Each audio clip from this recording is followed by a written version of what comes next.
নমস্কার বন্ধুরা, সবাইকে স্বাগত একটা নতুন ভিডিওতে। তো কালকে একটি ভিডিও শুট করেছিলাম রথযাত্রায়, খুবই সারা হয়ে ভিডিওটি পুরো ডিলিট হয়ে গেছে। তো আজকে চলুন আজকে একটি ভিডিও দিচ্ছি। আপনারা অনেকেই ফেসবুকে জানতে চেয়েছেন যে আমি কী কাজ করি। আমার এই দেখুন একটি ছোট্ট দোকান রয়েছে মোবাইলে। আমি এখানে মোবাইলের পার্টস, যাবতীয় সরঞ্জাম এবং মোবাইল রিপেয়ারিং এসব ধরনের কাজ করে থাকি। ধরুন আজকে বাড়িতে গিয়ে দেখবো এবং বাড়িতে কী খাবার বানিয়েছে মা, সেই ভিডিওটি আজকে দেখবো। আজ আউটডোর শুটিং কিছু হয়নি।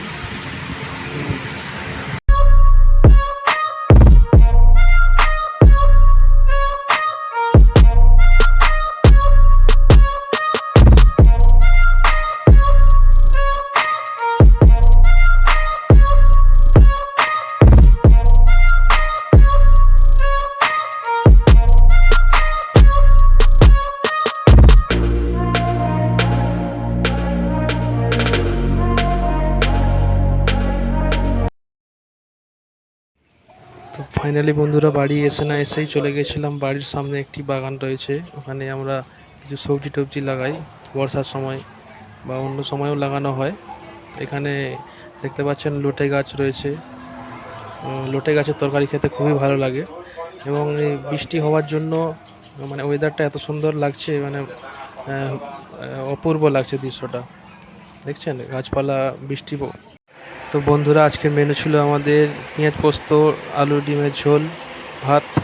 তো ঝোলটা ঢেলে ভাতটা মাখিয়ে খাওয়া শুরু করলাম, আপনাদের দেখাবো। আর আমাদের বাড়িতে প্রায় বেশিরভাগ দিনই ভালো মন্দ কিছু না কিছু হয়েই থাকে। আমরা গরিব হলেও কিন্তু আমরা খাবারটা ভালো খাই, ঠিক আছে? তো এটাই আমাদের নেশা, তাই আমার চ্যানেলের নামও দেশি লোভী দেশি ফুড। আমরা ঘরোয়া খাবার খেতেই বেশি পছন্দ করি।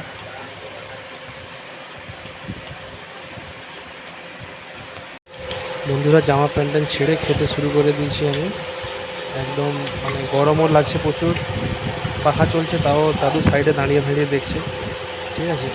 আমার ফ্যামিলি আরও মেম্বারদের সাথে আপনাদের পরিচয় করাবো, আরও নেক্সট ভিডিওতে আপনাদের দেখাবো। খাওয়া শুরু করে দিচ্ছি ডিমটা ভেঙে, এবং কিছু বলতে পারছি না ওইখানে, আমাকে মানে এত গরম লাগছে, ওই ক্যামেরার সামনে কিছু আর বলতে পারলাম না। পেঁয়াজ পোস্তটা মাখিয়ে ভাত খাওয়া শুরু করলাম। এবং আমরা যেভাবে বাঁচি, আমাদের যেভাবে লাইফস্টাইল, সেটাই আপনাদের তুলে ধরলাম। এখানে লুকানোর কিছু নেই বন্ধুরা, আমরা একটা মিডিল ক্লাস ফ্যামিলির লোক, ঠিক আছে? গামছা পরে খেতেই আমি বেশি পছন্দ করি। তো বন্ধুরা এই ছোট চ্যানেলের ভিডিওটা যদি আপনাদের ভালো লেগে থাকে, অবশ্যই একটি লাইক কমেন্ট শেয়ার করবেন এবং সাথে থাকবেন লোভী দেশি ফুড, এবং সাবস্ক্রাইব করবেন ইউটিউবে। যারা ফেসবুক থেকে দেখছেন তারাও ফলো করবেন। চলুন নেক্সট ব্লগে দেখা হচ্ছে আবার। জয় হিন্দ।